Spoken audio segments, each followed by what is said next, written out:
Hey guys, Nancy here, and today I thought it would be such a fun and needed thing to dive into how we're connecting with others right now, right? It's really needed. I've seen a lot of people interacting with others online in strange ways. Lots of people selling things without even building in any kind of know, like, and trust factor with other people. And a lot of people are struggling in general just to make friends and to connect with each other. Again, strange times. So I want to give you some highlights from one of my favorite classic books. It's called How to Win Friends and Influence People by Dale Carnegie. This is a book that I purchased for, about like 25 cents 10 years ago in a thrift store, and I still pick it up from time to time. I want to touch on a few of the key points from this book because they really hold true today. The first entire section of the book, right, it's broken up into, I think, about like 4 or 5 different sections, but the first one is all about how to handle people. Principle number 1 is don't criticize, condemn, or complain. Dale says in the book, instead of condemning people, let's try to understand them. Let's try to figure out why they do things and what they do rather than criticizing, showing tolerance and kindness, and seek to learn more with them. My dad always used to say, be kind to people, you never know what they're going through. At times you may feel like someone's doing something weird or extra or mean or whatever, but it's important to gain a better understanding first rather than criticizing. In his next principle, he talks about how most people all want the same things, right? They all want health and preservation of life, food, sleep, money, all the things money will buy, life in the year after, sexual gratification, the well-being of our children, and the feeling of importance. And that last one is one that most people don't talk about a lot, but is that longing to be great, right? That feeling and desire to be important. Number 2 is to give honest and sincere appreciation. This makes me stop and think about a leadership experience that I had. I remember I was really trying to shift the culture with my team. I wanted to see a positive improvement in safety and our safety culture overall rather than coaching or doing anything like that. I decided to shift total focus in the other way and hit it with recognition. Okay, so instead of reprimanding every bad thing I saw, I started rewarding and recognizing the good things, the good behaviors, and all those good things that I saw. All that recognition and celebration as a team improved our safety culture, and we actually won an award for it. And it worked way better than addressing all the bad things. Remember this next time you want to change the culture or want to build relationships in a positive way, move into a positive direction, right? Think recognition instead of criticizing. Take time, I can't stress this enough, to share recognition for good things. Make it a priority, okay? Principle 3 is arouse in other people an eager want. So what I mean by this is many times when coaches are working with teams, they want them to do specific things, and instead of involving them in things, they actually give them a checklist or things that need to be done. But one of the biggest things when developing relationships with people that you need to realize is when you give the other person some ownership and you have them be involved in the process, they get inspired, okay? In the book, Dale gives an example of how a young girl does not want to eat oatmeal. However, when her father let her make it just the way like her mommy makes it, she felt so proud and she felt more interested in it. In fact, she ate the whole bowl proudly when she made it herself. So I just want to remind you that so often myself and other coaches try to do all things for other people. But one of the most effective and important things you can do as a leader, as a coach, as a business coach, it's important to lead people in the right direction, but let them solve some problems and figure things out themselves.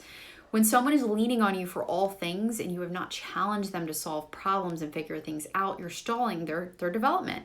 Trust me, if you do this, you will help them grow and they will be more engaged in the long run. The next section is all about 6 ways to make people like you, right? So the first part in this section, Principle 1, Dale says, become genuinely interested in other people. I love this so much because it's so simple yet so hard for some people to actually stop talking and start listening and becoming genuinely interested in the other person.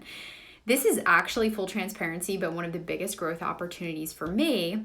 I'm a very forward thinker, I have a very creative brain, and I'm a problem solver. So many times I find myself solving all the problems and speaking without listening enough.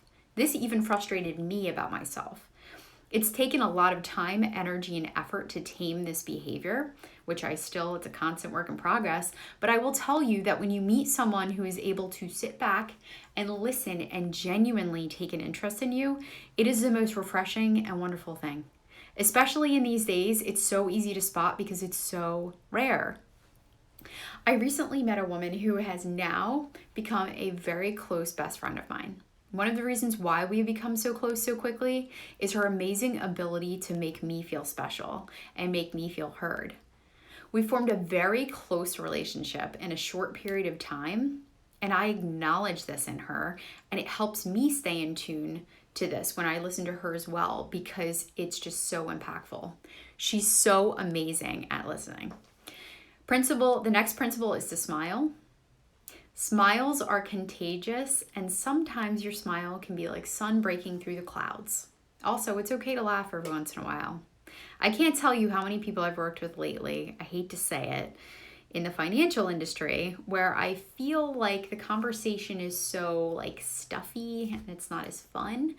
I feel like when you're making big decisions, even financially, you need to be professional, but you want to work with someone who's able to lighten up a little bit, kind of live a little. I actually had someone make a comment to me because I was wearing a hat one day. And again, it was a Zoom call. As in, why were you wearing a hat? Is it casual Friday?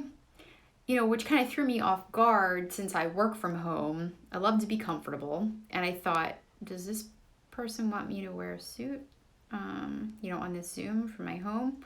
Kind of felt like a dig, but it reminded me to go back to the first principle I spoke about. Don't criticize, condemn, or complain, right? Because what? This financial person is required to show up at all times in a certain way. So, okay, whatever, fine. The next principle is remember that a person's name is to that person the sweetest and most important sound in any language. Plain and simple, remember names. You should be making this a priority. When you don't know someone's name, it makes them feel less important and less appreciated. Principle 4, be a good listener. This is one of my favorites. Encourage others to talk about themselves. I remember reading somewhere that if you can get someone to talk about themselves for at least 20 minutes, I think they will automatically, it's something like that, they'll automatically like you. Meaning you're not even saying a word, you're just actively listening so that person is feeling heard. I know a lot of people who think the opposite. If I just keep talking and I talk, people will like me and they'll think I'm interesting. So a fun exercise to do is actually zip your lips, and ask the other person questions. Let them talk. You'll learn a lot, and trust me, this will do a lot more in building the relationship. There's even a list of 36 questions to make people fall in love with you. It's like a list that's really helps form your bond. I'll share it if I come across it again. But anyway, next principle, talk in terms of the other person's interests. What I mean by this, for example, my husband loves to talk about sports. Although I do like sports, I know a fraction of what he knows about all the stats and the records of players. It might not be my favorite conversation topic, but I love talking to him about sports because it is something that he loves. He just lights up. With every conversation, I learn something new and we connect a little more on a subject that he loves as well. Next principle is make the other person feel important and do it sincerely. Just plain and simple.